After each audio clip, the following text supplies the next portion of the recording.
Hey, friends.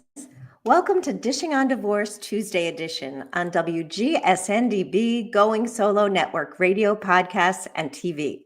I'm your host, Lisa Lisser, CEO and founder of LZLcoaching.com.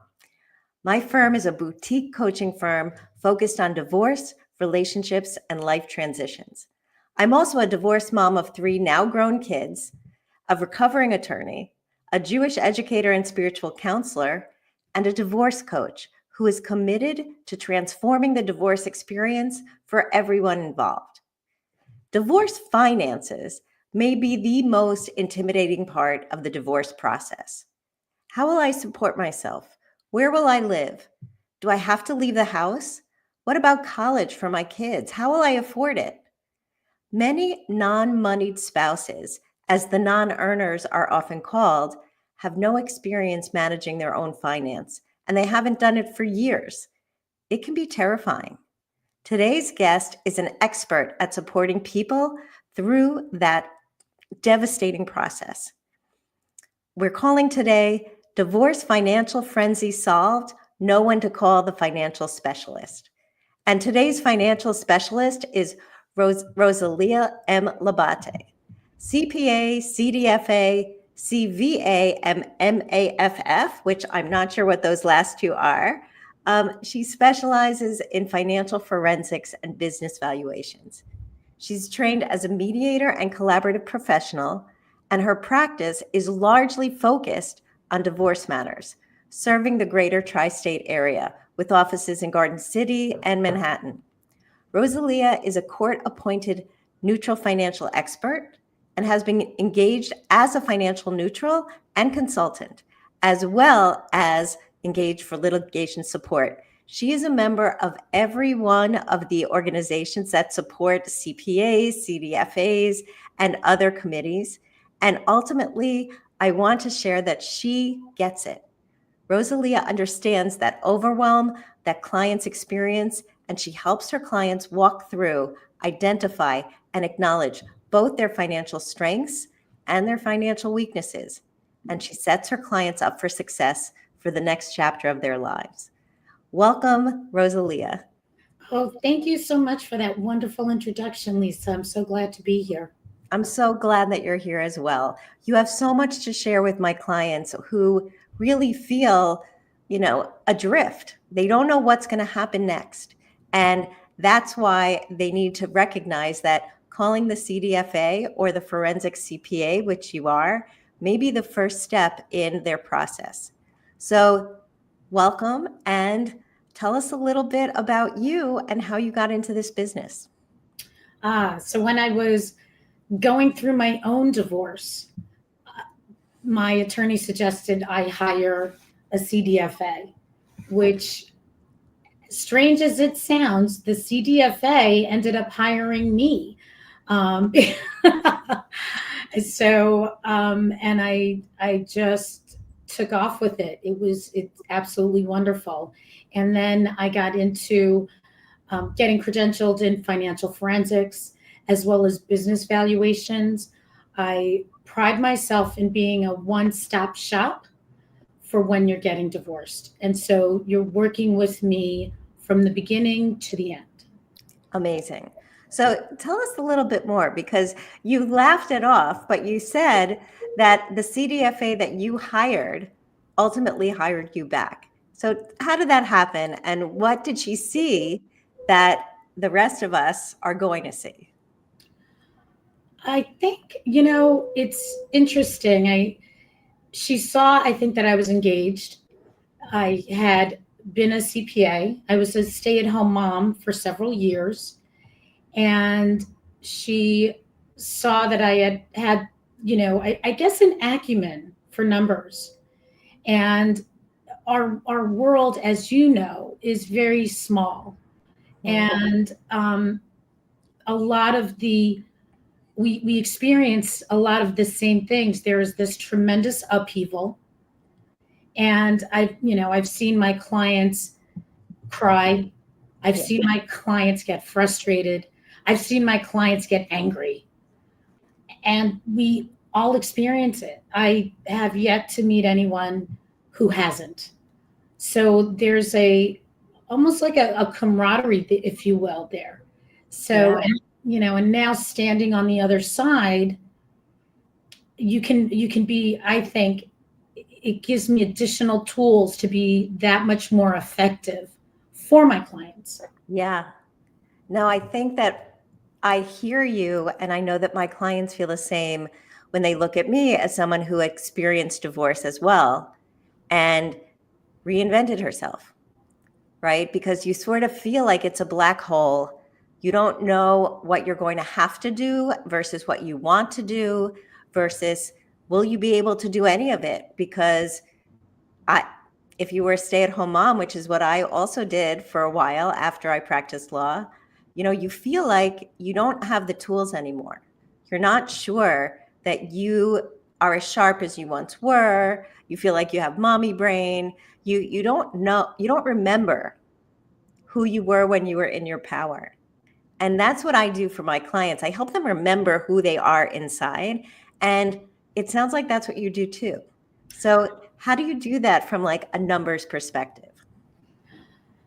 Ooh, that's a tough one. I mean, I have my process, and there is a method to my madness. I would say 90% of my clients don't know where to start. They don't know what their financial situation is.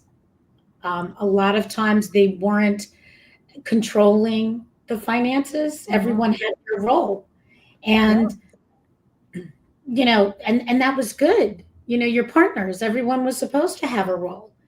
And I see sometimes my clients beat themselves up over that. And they shouldn't. You really, really should not. So anyway, so I start the financial process with them rather slowly. And we start with all of the basics. I ask them for information and I consolidate that information and go through it with them. And at first, it just looks like a lot of numbers to them, just a lot of numbers, a lot of information. But as we move along, it starts to make sense, especially when we get to the finished product, which is generally what the attorney is looking for or what the mediator is looking for. And it makes sense to them and they understand it. And it makes sense to the attorney and it makes sense to the mediator. So there's a very solid starting point that they can use. And it also helps to educate them in terms of what their choices could be and Right. what could potentially be on their wish list that they have. Yeah. So that's really powerful, right? Because the clients who are coming into your space, the clients who are coming into my space, feel like there's nothing that's solid. There's nothing solid in their lives. Like everything they thought was true is somehow not true anymore. The vision they had for their life is not going to happen. And that's crushing. But what you described is giving them sort of a solid foundation so they understand their financial picture and they can present a credible product to the mediator, the lawyer. How do you work with the mediators and the lawyers if you do, or maybe that's a whole different step in the process? So generally, the lawyer will bring me in, or I recently had the clients bringing me in. Okay. And so I will, depending on what phase of their matter they're on, depends on what documents they have. I work with the documents. I work with black and white. I number crunch. So if the attorney has that information, they can pass it along to me. If the mediator has that information, they can pass it along to me. It's a little bit different when you're working on one side because you're working for that one person and very closely. So from that perspective, I'm a team player on your team. I'm the financial pro. generally the attorney is the quarterback Right. in the whole scheme of things. When I'm working with a mediator, I'm the financial neutral. So I'm working with both spouses Right. together, which I think is a wonderful process if you can mediate. It is so much more cost effective. It's so much more amicable. And I think there's a better opportunity to maintain the relationship once the divorce is finalized. Yeah, this is what I tell my clients all the time, that you have options in divorce, and one option is the litigation option, and then someone else, someone in a robe sitting on a bench, decides your future. Or you can be sitting across a table or in a Zoom room, and you can decide your future.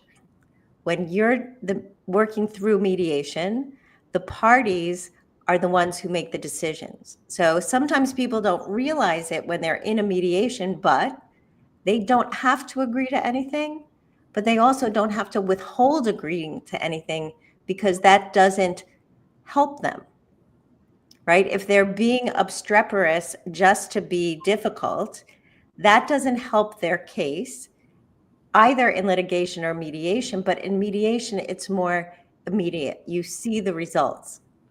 So I often direct my clients to mediation. And I think what you described in terms of your role sounds like it comes out of the collaborative divorce framework.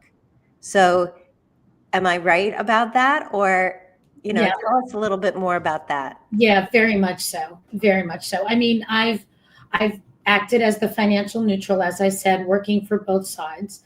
I've also acted on behalf of one of the spouses. So pretty much in the background helping them. I actually really enjoy that process. I really do. So there's more than one way to skin a cat, if you will. Yeah. Yeah. So, and it's, to your point, it's not acrimonious. It can be, but that's why you're in mediation. You're allowed to fight in mediation. Yeah. Contrary to what people may think. Right. And it's not limited to people who get along. Like sometimes people feel like they can't do mediation because they're in such a high conflict situation, it will never work. And that's how it feels. That's how it can really, really feel. Yet, mediation is still your best avenue to success. Not the least of which is the fact that most agreements that are mediated are observed by the clients, are lived up to by the clients, versus agreements that are imposed on the clients. So when you have a say in what's happening, you want to uphold that agreement, both parties. Right, that would make sense. Yeah. That would very much make sense. So you talked about having a lot of different designations and the CDFA. So tell us a little bit about what a CDFA is specifically, and then let's talk about what's the difference between a CDFA and a CPA and a forensic CPA. Sure. So a CDFA stands for Certified Divorce Financial Analyst. And you do a little bit of studying, and you take, I believe, and I've had it for so long, so forgive me if I don't remember correctly, but I believe it was a 2-part exam. And it really teaches you how to get involved in the divorce process from beginning to end in terms of coming up with budgeting, what the assets are, what to incorporate into the marital estate, and how you can help kind of divide up that marital estate, if you will. So a CPA, which is Certified Public Accountant, in today's world requires pretty much a master's degree, 3 years of work in the field, and then pretty grueling exam. It's a lot more generalized. You learn about preparing financial statements, reading financial statements, auditing financial statements. What do they mean? Debits and credits, if you will. Yeah. So a CVA is a certified valuation analyst, and that is a credential so that you can value businesses.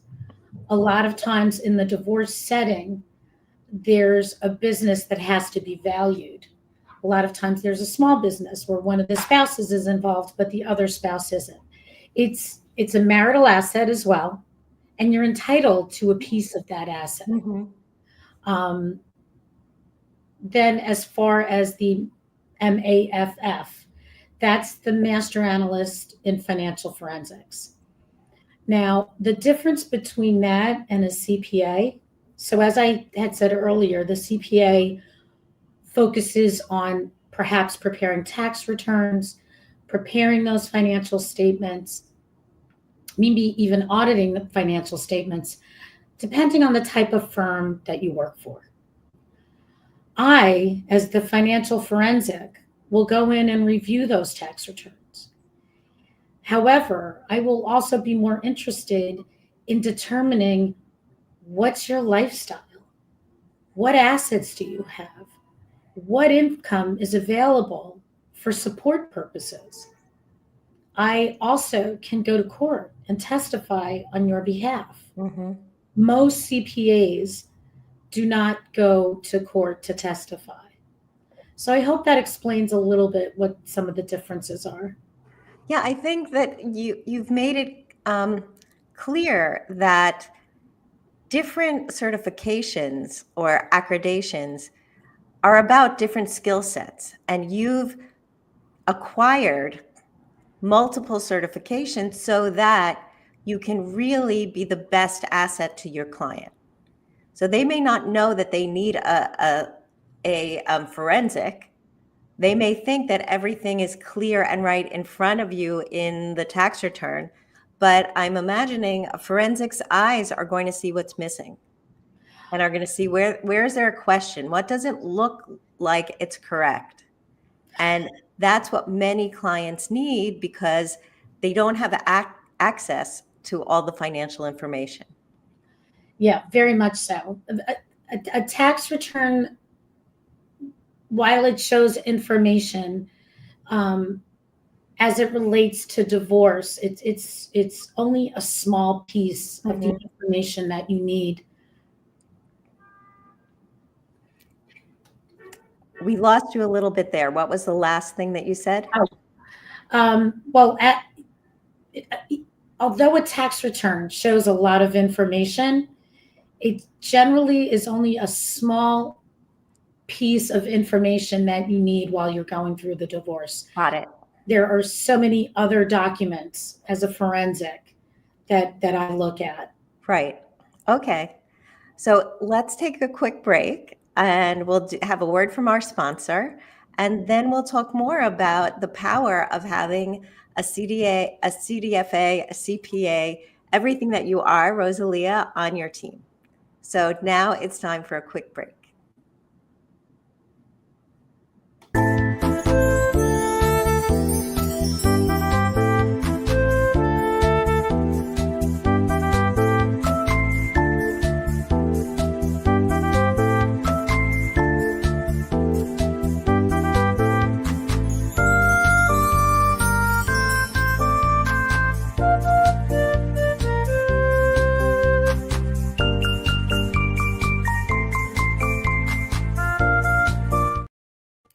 And we're back with Rosalia Labate, and she has given us a great insight into the power of having a particular divorce professional on your team, the CDFA, CPA forensic, who can help you design your MSA, your marital settlement agreement, so that you are poised for your best future and so you don't leave anything on the table.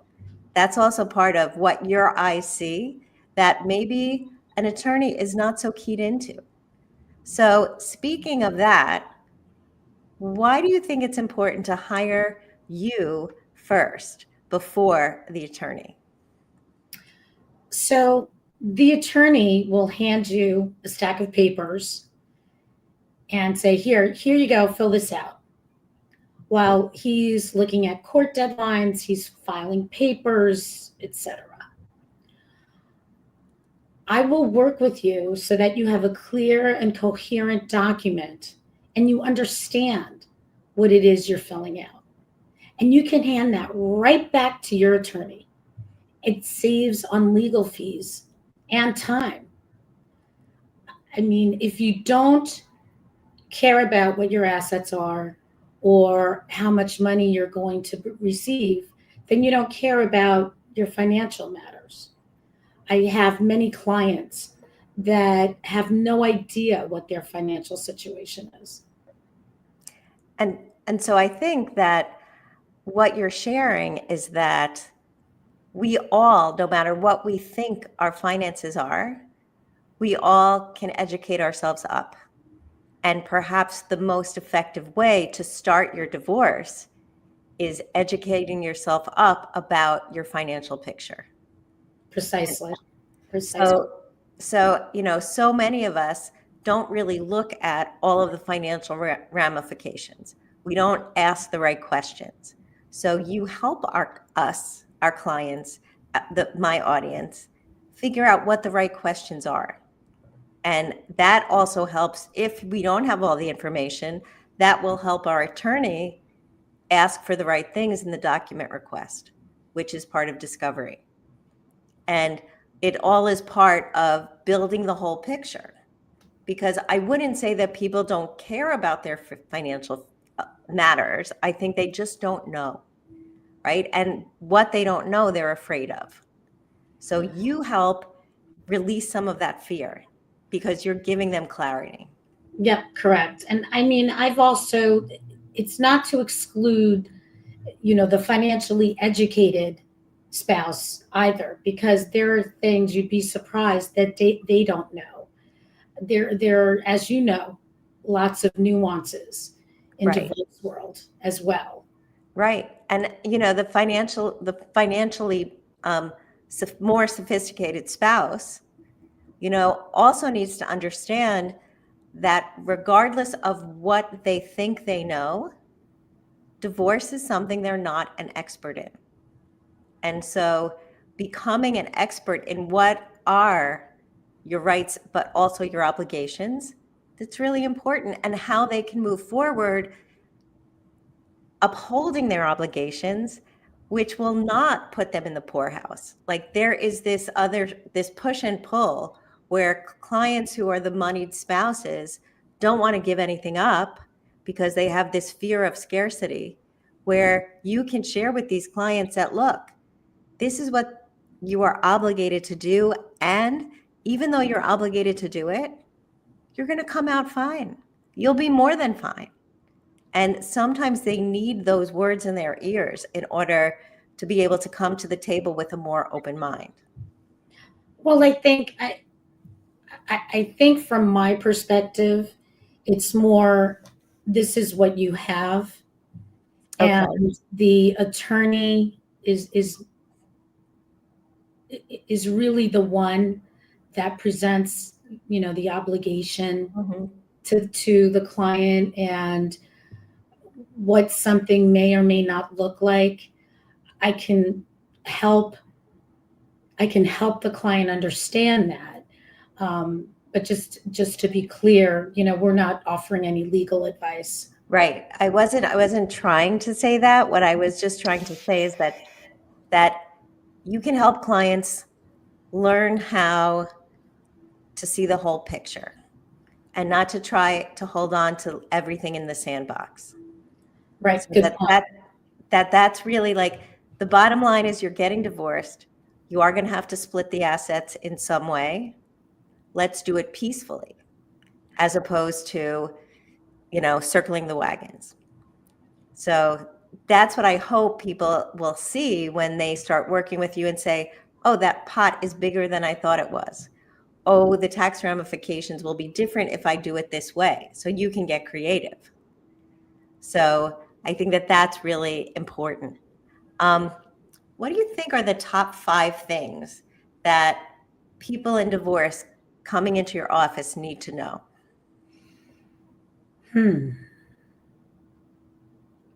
I don't bite. The top 5 things. It's a process. You're not going to get the answer immediately.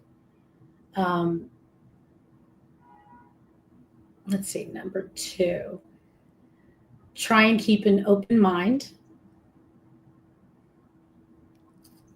Number 3, you will learn if you keep that open mind. There are also other professionals out there that can help with the handholding, such as someone like you. I've successfully worked with divorce coaches whereby they're an added avenue of support, especially because the financial can be so emotional as well. Right. And know that everyone's on your side. The attorney's on your side, the divorce coach is on your side, I'm on your side, and we all work together to help you. Right. Right. It's really terrifying when you're going through the process because you don't know what you don't know, and you don't want to appear like you don't know things. So sometimes you don't ask questions, even though there are questions that you have. So all of the divorce professional team is there to answer your questions. And the more people who are there with different tracks, different lanes, the more confirmation you will have that you're going to be okay. And this is how you can move forward with grace. Yes, and I think also that big black hole that you spoke of tends to dissipate. Right. And you start to be able to come up for air, if you will, because your understanding becomes so much better as you go along. Yeah. And so it also helps to stabilize you emotionally. I'm sure you can speak to more of that as well. Yeah. You know, when I can say to a client, you're going to be okay, and we have the financial professional who is also on our team who can confirm that, it becomes more believable to the client. You know, I invite my clients to visualize what they want in their future. And, you know, so often they say, I don't know, I just want to get out of this, I want it to end. Like, if you don't have a picture of what you want at the end, then it's hard to get there. It's like with GPS, you need to put in the address. So I invite my clients to imagine what that might look like. And you support that vision because you are giving them the map for how to walk their financial journey. And that's so valuable. So, you know, I feel like it's key for every divorce to have a financial like you on people's teams. So tell me, is there any, we're like getting close to the end, is there any word of wisdom you want to share with my client before we close? You know, I think whatever situation you're in, whatever financial situation you're in, you know, give me a call, and I'll take your phone call to see where you are and what you may need. You may not need me at all, but there, you know, as we've spoken about, you know, throughout this interview, there are so many nuances to the divorce process, and I can help you achieve more of a comfort level with what you're going through. Yeah. Yeah, I love that. So this is about building your support team and finding the resources you need, even if you don't know whether you need those resources or not. But exploring it, examining, meeting different people, it's going to open your eyes and give you a different perspective no matter what. And so that's the power of adding the CDFA to your team. So Rosalia, this has been great. Tell us, how can my audience find you? Sure. Well, I have my website, which is listed right there, www.labatecpa.com, or you can email me, or you can give me a call at 516-996-7788. Be more than happy to speak to you, and hopefully we get to work together with Lisa as you move forward in your journey to freedom. Yeah, and that's what it is, a journey to freedom. And Rosalia, you help people get there, and you do it with a smile and also with dedication, and you dig deep when you have to dig deep, and you find the answers to the questions that are open. And I really appreciate that for your clients and for mine, and for the audience. So with that, I want to thank everyone for watching Dishing on Divorce with Lisa Lisser. I'm your host, and we are on the new streaming network, home of Going Solo, radio, podcasts, and TV. You can find me at lisa@lzlcoaching.com, and my website is www.lzlcoaching.com. We'll see you next time.